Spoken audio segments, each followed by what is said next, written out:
Contract employees and outsourcing union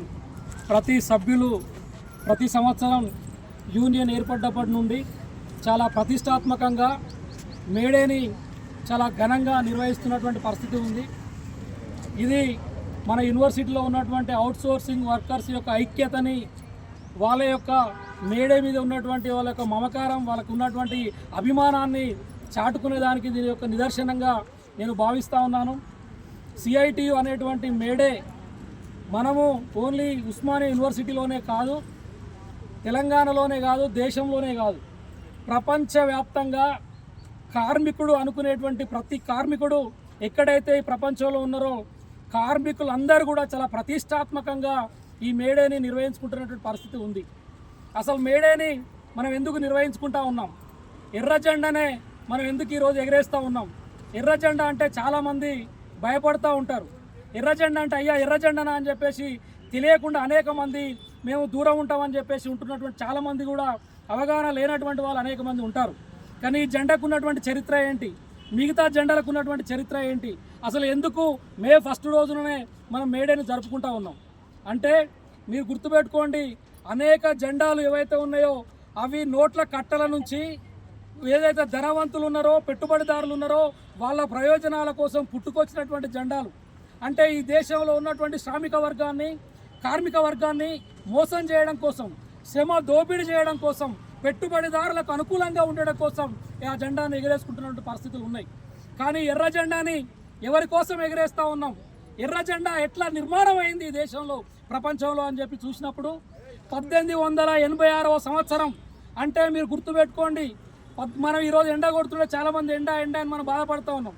1886వ సంవత్సరం అంటే మీరు వెనుకకెళ్ళండి ఒక 200 సంవత్సరాల క్రితం.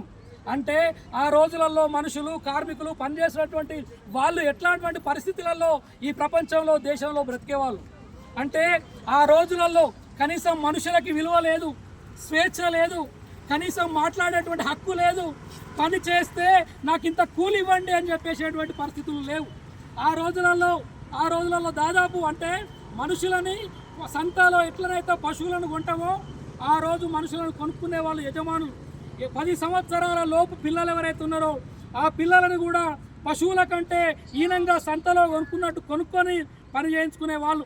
8 సంవత్సరాలు 6 సంవత్సరాల పిల్లల్ని ఏం పనులు చేయించేది అంటే వాళ్ళు ఏదైతే యంత్రాలు ఉన్నాయో ఆ యంత్రాల పొగగొట్టాలని తూడవడం కోసం, పొగగొట్టాల్లో ఉన్నటువంటి మట్టిని తూడవడం కోసం 8-6 సంవత్సరాల పిల్లలని పని చేయించుకునే వాళ్ళు. అంటే వాళ్ళు చనిపోతే, వాళ్ళకి ఏమైనా ఇబ్బంది అయితే తల్లిదండ్రులకు చెప్పేటువంటి రోజులు కావవి. వాళ్ళు తీసుకుపోయి ఒక కుంపలో వేసేటువంటి వాడు. ఈరోజు పనికి వచ్చినటువంటి వాళ్ళు రేపు ఇంటికి పోతారో కూడా తెలియనటువంటి రోజులు. అంటే అట్లాంటి రోజులలో కూడా యజమానులకు ఎదురొడ్డి పోరాడినటువంటి రోజులు అవి. మహిళలని భర్త పక్కనే ఉంటే యజమాని గుంజుకపోతుంటే కూడా నా భార్యను ఎందుకు తీసుకుపోతున్నాం అనేటువంటి అడిగేటువంటి హక్కు లేదు. పని చేస్తే కనీసం ఆడవాళ్ళు ఎవరైతే ఉన్నారో వాళ్ళ పిల్లలకి కన్న పిల్లలకి పాలు ఇవ్వాలంటే యజమాని యొక్క పర్మిషన్ కావాలి. పాలు ఇవ్వాలంటే నీకు నిజంగా పాలు ఇస్తావా లేదని చెప్పి యజమానులు ప్రశ్నించినటువంటి దుర్మార్గమైనటువంటి రోజులలో కార్మికులు బ్రతికారు. మనం ఇంత స్వేచ్ఛగా ఎందుకు పని చేసుకోగలుగుతా ఉన్నాం? ఎవడైనా మనల్ని ఎదిరించి చూస్తే, లేకపోతే మనల్ని అవమానపరిస్తే, మన కూలి ఇవ్వకపోతే, మన ఉద్యోగంలోకి తొలగిస్తే, లేకపోతే ఎవరైనా అన్యాయం జరిగితే పోలీస్ స్టేషన్లలో, లేబర్ ఆఫీసులలో పోయి మాట్లాడుకొని ఈరోజు ఎదురు నిలబడి ఈరోజు మనం మాట్లాడుతున్నటువంటి రోజులు ఈ రోజులు ఉన్నాయి. ఎందుకు వచ్చినాయి? ఆ రోజు ఉన్నటువంటి కార్మికులందరూ కూడా మాకు పని గంటలు 8 గంటలు కావాలి, మాకు స్వేచ్ఛ కావాలి, మేము కూడా మనుషులమే, మేము జంతువులం కాదు, మమ్మల్ని జంతువుల కంటే హీనంగా ఎందుకు చూస్తూ ఉన్నారు? ఈ భూమి మీద కూడా మేము మనుషులమే కదా. డబ్బులు ఉంటేనే మనుషులా? అహంకారం ఉంటేనే మనుషులా? గుండాలుగా చలామణి అయితేనే ఈ దేశంలో మనుషులా? మమకారము, ప్రేమ, కష్టపడితే శ్రమని చేసుకొని మా అంతలా మేము బ్రతికితే మేము మనుషులుగా ఈ సమాజంలో లేవా అనేటి ప్రశ్నించారు. అప్పుడున్నటువంటి మొత్తం సమ్మె చేశారు. చికాగో నగరం, అమెరికాలో ఉన్నటువంటి చికాగో నగరంలోని హే మార్కెట్ అనేటువంటి ప్రాంతంలో 5 లక్షల మంది కార్మికులు ఒకే ప్రాంతంలో పనిచేసేవారు. పెద్ద కార్మిక రంగంగా ఆ ప్రాంతం ఉంది. అక్కడ ఉన్నటువంటి కార్మికులందరూ ఐక్యమై ఒక 10 గంటలు కావాలండి సమ్మె చేస్తూ ఉంటే యజమానులు లాఠీ చార్జీ చేశారు, భయపడలేదు. టీఆర్ గ్యాసులు పెట్టారు, భయపడలేదు. రబ్బర్ బుల్లెట్లతోటి కొట్టారు, కానీ కార్మికులు ఎక్కడ కదలలే. తుపాకులతోటి చివరిగా అక్కడ ఉన్నటువంటి యజమానులు పోలీసుల సహకారంతో గూండాల మొత్తం కూడా అక్కడ ఉన్నటువంటి కార్మికులను కాల్ చేస్తే ఏ మార్కెట్ మొత్తం కూడా రక్తసిక్తమైపోయింది. ఏ మార్కెట్ మొత్తం కార్మికుల రక్తంతో నిండిపోయినటువంటి ప్రాంతం. అక్కడ ఉన్నటువంటి కార్మికులందరూ కూడా మేము మా ప్రాణాలు పోయినా పర్వాలేదు, మా భార్యలు పోయినా పర్వాలేదు, మా పిల్లలు పోయినా పర్వాలేదు, నేను ఎక్కడైతే పని ప్రదేశంలో పనిచేస్తా ఉన్నానో ఆ కార్మికుల యొక్క ప్రయోజనాల కోసం, ఆ కార్మికుల యొక్క హక్కుల కోసం మా ప్రాణాలను బలిదానం చేస్తామని రక్తంలో కొట్టుమిట్టాడుతూ భుజాల మీద ఉన్నటువంటి టవాల్ని రక్తంలో ముంచి కార్మికులారా ఏకంగా అని చెప్పేసి రక్తానికి ఉన్నటువంటి జెండానే ఈరోజు CIT జెండాగా మనం ఎగరేసుకుంటా ఉన్నాం. మన జెండా ఎవరిది? రంగులతో అద్దినటువంటి జెండా కాదు. ఈ దేశంలో ఉన్నటువంటి అనేక మంది కార్మికులు తన రక్తార్పణ చేస్తే ఆ రక్తంలో ముండినటువంటి జెండానే ఎర్ర జెండాగా ఎగరేసుకుంటా ఉన్నాం. ఎందుకు ఈరోజు ఎగరేసుకుంటా ఉన్నాం? మా కార్మికులం అందరం ఐక్యమవుతాం. ఆ రోజు ప్రాణాలు అర్పించినటువంటి కార్మికుల యొక్క గుర్తుగా మీరు మా కోసం ఏ రకంగానైతే ప్రాణత్యాగం చేశారో, ఏ రకంగానైతే కుటుంబాలను విడిపోయారో, మేము అట్లా కాకుండా మా కార్మికుల హక్కుల కోసం కొట్లాడుతాం. గుర్తు చేసుకుంటున్నాం, మా కష్టాల కోసం కొట్లాడతాం, మేము ఐక్యంగా ఉంటామని చెప్పేసి గుర్తు చేయడం కోసం మాత్రమే ఈరోజు జెండా ఎగరేసుకుంటా ఉన్నాం. కాబట్టి ఇక్కడ ఈ జెండాను ఎగరేసుకుంటున్నాం అంటే కార్మికులుగా మనం ఏం శపథం పూనాలి, మనం ఏం ఆలోచించాలి? ఓన్లీ జెండా ఎగరేసుకొని ఆనందపడిపోవడమా? మా కోసం ప్రాణత్యాగం చేసినటువంటి వాళ్ళ కుటుంబాల కోసం, మా కోసం కష్టపడి ప్రాణాలు అర్పించిన వాళ్ళ కోసం మేము ఏం చేస్తూ ఉన్నాం? నా తోటి కార్మికుడి కోసం నేను ఏం ఆలోచిస్తూ ఉన్నా? ప్రభుత్వాలు మూర్ఖంగా ఒక జీతాలు పెంచకపోతే మేము ఐక్యంగా అందరినీ కదిలిస్తున్నామా లేదా? నా పక్కకున్న కార్మికుడిని చైతన్యం చేస్తున్నామా లేదా అనేటువంటిది ఆలోచించుకోవాల్సినటువంటి అవసరం ఉంది. కాబట్టి మనం ఒక ప్రతిష్టాత్మకంగా అమరవీరులను స్మరించుకుంటూ ప్రపంచవ్యాప్తంగా జెండాలు ఎగరేసుకుంటున్నామంటే ప్రపంచ కార్మికులారా ఐక్యంగా అని చెప్పి ఆ రోజు పిలిపించారు. ఏమన్నారు? పోరాడితే పోయేదేమి లేదు, బానిస సంఖ్యలు తప్ప అని చెప్పారు. అంటే బానిస సంఖ్యలు అంటే ఈరోజు మనం చూస్తూ ఉన్నాం, మనకు జీతాలు పెరుగుతలేవు, 30 సంవత్సరాలు గడుస్తూ ఉంది. పోరాడుతూ ఉంటా కూడా, ధర్నాలు చేస్తూ ఉంటా కూడా, మెమోరండాలు ఇస్తూ ఉంటా కూడా మూర్ఖంగా, రాక్షసంగా, కర్కశంగా ఈరోజు యూనివర్సిటీ యాజమాన్యం, రాష్ట్ర ప్రభుత్వం ఆలోచిస్తూ ఉంది. మనం అందరం ఏం ఆలోచించాలి? మీరందరూ కూడా అనుకుంటా ఉన్నారు మన యూనియన్ కొట్లాడతలేదని చెప్పి.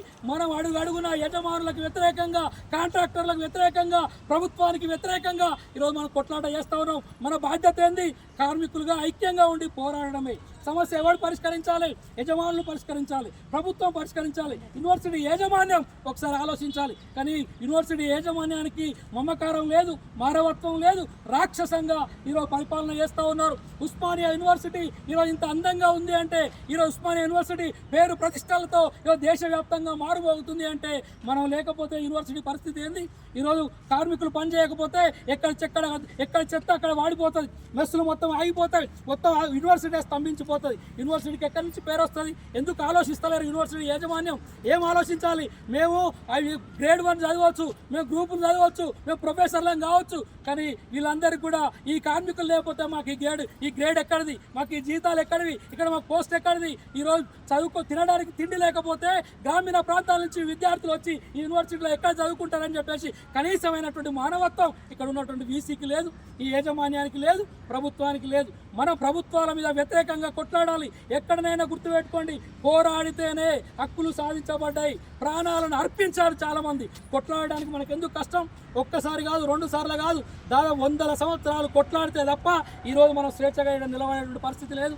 ఈ సంవత్సరాన్ని ఈరోజు బీజేపీ ప్రభుత్వం ఈరోజు లేబర్ కోడ్లను తీసుకొచ్చింది. దాదాపు ఈ లేబర్ కోడ్ల 4 లేబర్ కోడ్లు తెచ్చి 12 గంటల పనిని చేయబోతా ఉంది. 8 గంటల పని కోసమే ప్రాణాలు అర్పించారు. వాళ్ళ త్యాగాలని ఈరోజు పెట్టుబడిదారుల కోసం, కాంట్రాక్టర్ల కోసం ఈరోజు వాళ్ళ కాళ్ళ దగ్గర ఆ హక్కులను పెట్టేటువంటి పరిస్థితి ఉంది. కాబట్టి మనం రాబోయే కాలంలో మేడే స్ఫూర్తితో మన జీతాలను సాధించుకోవాల్సినటువంటి అవసరం ఉంది, మన హక్కులను సాధించుకోవాల్సిన అవసరం ఉంది. దయచేసి మీకు విజ్ఞప్తి చేస్తూ ఉన్నా, మనం కార్మికులుగా మనం ఇంట్లో ఉన్నటువంటి కుటుంబాలతో సమానంగా చూసుకోవాలి. మన దగ్గర ఉన్నటువంటి ఒక్కొక్కరిని ఈరోజు వ్యత్యాసం చేసి, ఒక్కొక్కరిని ఈరోజు మనం దూరం చేసుకుంటే, ఒక్కొక్కరిని మనం అవమానపరిస్తే, ఒక్కొక్కరిని తక్కువ చూస్తే మన జీవితాలని మనమే అంధకారంలోకి నెట్టివేసిన వాళ్ళం అవుతాం. మనం కార్మికులం అంటే మన ఇంటికాడ మన కొడుకులు చాలా ఉద్యోగాలు చేయొచ్చు, ధనవంతులు కావచ్చు, కోటీశ్వరులు ఉండొచ్చు మీరు, కానీ ఇక్కడ వచ్చినప్పుడు కార్మికులమే. ఇక్కడ వచ్చినట్టు ప్రతి కార్మికులను మనం గౌరవించాల్సిన అవసరం ఉంది, ప్రతి కార్మికురాలని మనం గౌరవించాల్సిన అవసరం ఉంది. కాబట్టి ఏ హోదా ఉన్నా అందరం ఒక్కటే, అందరి జీతం ఒకటే, అందరి శ్రమ ఒకటే. మన శ్రమ లేకపోతే యూనివర్సిటీ నడిచేటువంటి ప్రసక్తి లేదు. కానీ శ్రమని గౌరవించాలి, శ్రమ శక్తిని గౌరవించాలి, స్త్రీలను గౌరవించాలి. మనం అట్లా గౌరవిస్తేనే బలోపేతం అవుతాం, మన హక్కుల కోసం ముందుకు పోవడానికి అవకాశం ఉంటుందని చెప్పేసి మీ అందరికీ విజ్ఞప్తి చేస్తా ఉన్నాం. రాబోయే కాలంలో మనం జీతాలు వచ్చేంత వరకు మేడే స్ఫూర్తితో మన కోసం ప్రాణ త్యాగం చేసి రక్తార్పణ చేసినటువంటి కార్మికుల స్ఫూర్తితో మనం మన హక్కులను సాధించుకునేటువంటి అవకాశం ఉంది. ఈరోజు మనం అందరం చూస్తున్నాం, మనం ఎందుకు కొట్లాడుతున్నాం కార్మికుల కోసం, 24 గంటలు ఎందుకు వస్తా ఉన్నాం. ఇక్కడ ఉన్నటువంటి భగత్ సింగ్ను చూడండి. ఈ భగత్ సింగ్ తన కుటుంబం కోసం ఆలోచించలే, తన భార్య కోసం ఆలోచించలే, తన పిల్లల కోసం ఆలోచించలే. ఈ దేశానికి స్వాతంత్రం వస్తే ఈ దేశంలో ఉన్న ప్రజలందరూ కూడా స్వేచ్ఛా స్వాతంత్రాలతో హక్కులతో ఉన్నటువంటి జీవనం గడుపుతారని చెప్పి ఉరికంబాన్ని ఎక్కుతూ చిరునవ్వుతో ఉరికంబాన్ని ఎక్కాడు. అల్లూరి సీతారామరాజు తన ప్రాణాలను త్యాగం చేశాడు. పుచ్చలపల్లి సుందరయ్య తన కుటుంబాన్ని త్యాగం చేశాడు. ఇట్లాంటి అనేక మంది అమరవీరులు ఈ కార్మికుల కోసమే ప్రాణాలు అర్పించారు. వాళ్ళ త్యాగాలతో, వాళ్ళ స్ఫూర్తితో మనం కూడా సిఐటిలో ఉన్నటువంటి ప్రతి లీడరు, కార్మికుడు ఎవరైనా రౌడీలకు, గుండాలకు, పోలీసులకి, లాఠీ చార్జీలకి, జైళ్ళకి ఎవరికి భయపడకుండా హక్కుల కోసం నిలబడి కొట్లాడేటువంటి పరిస్థితి ఉంది. మనది దళారీ సంస్థ కాదు, మనం బ్రోకర్లం కాదు, మనం ఎవరి కోసం స్వచ్ఛంద సంస్థ కాదు. మనము మన కుటుంబాలు, మన జీవితాలు బాగుపడితే మన పిల్లలు రేపు ఐఏఎస్లు, ఐపీఎస్లు అవుతారు. అప్పుడు సమాజ నిర్మాణం అవుతుంది. అప్పుడు ఇలా బ్రతుకులు, ఇలా కష్టాలు పోతాయని చెప్పి ఆశిస్తున్నటువంటి సంఘం మన సిఐటి. ఏదో జీతం కోసమో, ఏదో సమస్య కోసమో నిలబడి మన జీవితాలని, మా టైంని మొత్తాన్ని ధారపోయాల్సిన అవసరం లేదు. దానికోసం మీరు బాగుపడితే, మీరు ఆర్థికంగా స్థిరపడితే, మీకు జీతాలు పెరిగితే, మీ పిల్లల్ని మంచి చదువులు చదివించుకుంటే, మీ పిల్లలు రేపు ఉన్నతమైనటువంటి ఉద్యోగాలలో ఉంటే మన బతుకులు మారుతాయని చెప్పి మనం ఆలోచిస్తా ఉన్నాం. అంత దూర లక్ష్యంతో మన సిఐటి పనిచేస్తూ ఉంది. కాబట్టి రాబోయే కాలంలో ఎవరికి భయపడకుండా మీరు అనుకుంటుండొచ్చు, ఇక్కడ ఉన్న చీఫ్ వార్డెన్ కోసమో, ఇక్కడ ఉన్న వీసీ కోసమో, ఇక్కడ ఉన్న రిజిస్ట్రార్ కోసమో, ఇక్కడ ఉన్న కాంట్రాక్టరో, రౌడీయో, గుండా ఉంటేనో ఎవరి కోసమో భయపడి మనం వెనక్కి తగ్గుతాం అనుకోవచ్చు. మనం జైళ్లకు, రౌడీలకు, గుండాలకు భయపడేటువంటి సంఘం కాదు. నిస్వార్థంగా కార్మికుల ప్రయోజనాల కోసం మాత్రమే మన సిఐటి పనిచేస్తుంది. ఆ రకంగా రాబోయే కాలంలో కూడా అట్లనే పనిచేస్తుంది. సిఐటిలో లీడర్ అంటే నేను ఒక్కనే కాదు, ఇక్కడ ఉన్నటువంటి కమిటీలో ఉన్నటువంటి సభ్యులందరూ కూడా నాతో సమానమే. నేనెంతనో కమిటీలో ఉన్నటువంటి లీడర్లు కూడా అంతనే. వాళ్ళందరూ కూడా అదే నిస్వార్థంగా పనిచేస్తారు. మీరందరూ కూడా విశ్వసించాలి, నమ్మండి. మీకు ఎక్కడ సమస్య వస్తే ప్రశ్నించండి, కానీ ఐక్యంగా ఉండండి. ఐక్యంగా ఉంటేనే మన హక్కులు సాధించబడతాయి అని చెప్పి తెలియజేస్తూ ఈ అవకాశం ఇచ్చినందుకు మీ అందరికీ ప్రత్యేకమైనటువంటి ధన్యవాదాలు తెలియజేస్తా ఉన్నాను. అట్లాగే ఇప్పుడు మన మేడే అనేది అన్ని ఏరియాల నుంచి, హైదరాబాద్ నగరంలో ఉన్నటువంటి అన్ని యూనివర్సిటీల నుంచి, అన్ని కంపెనీల నుంచి, మన నారాయణగూడెం నుంచి మన ఆఫీస్ దగ్గర ర్యాలీ ఉంది. ఈసీఎం వచ్చింది. ఏ ఒక్కరు కూడా వెళ్ళకుండా ర్యాలీకి రావాలి. ఎందుకంటే గుర్తుపెట్టుకోండి, వాళ్ళ ప్రాణం కంటే మనకు 1 గంట టైము తక్కువ ఏం కాదు, ఎక్కువ కాదు.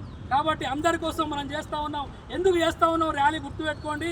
బీజేపీ 4 లేబర్ కోడ్లను తెచ్చింది. మేమందరం కూడా ఐక్యంగా ఉన్నామని చెప్పడం కోసం మాత్రమే ర్యాలీ చేస్తూ ఉన్నాం. అందరూ వచ్చి అక్కడ ఉన్నారు. అక్కడ అయిపోయిన తర్వాత ఆఫీస్లో కూడా లంచ్ ఉంటుంది.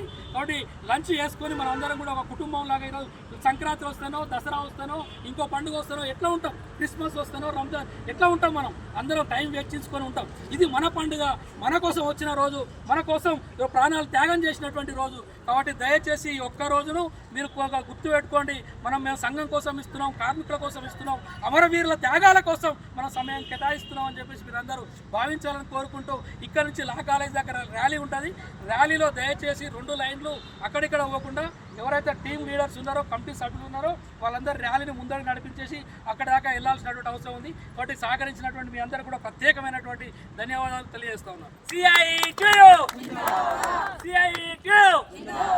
CITU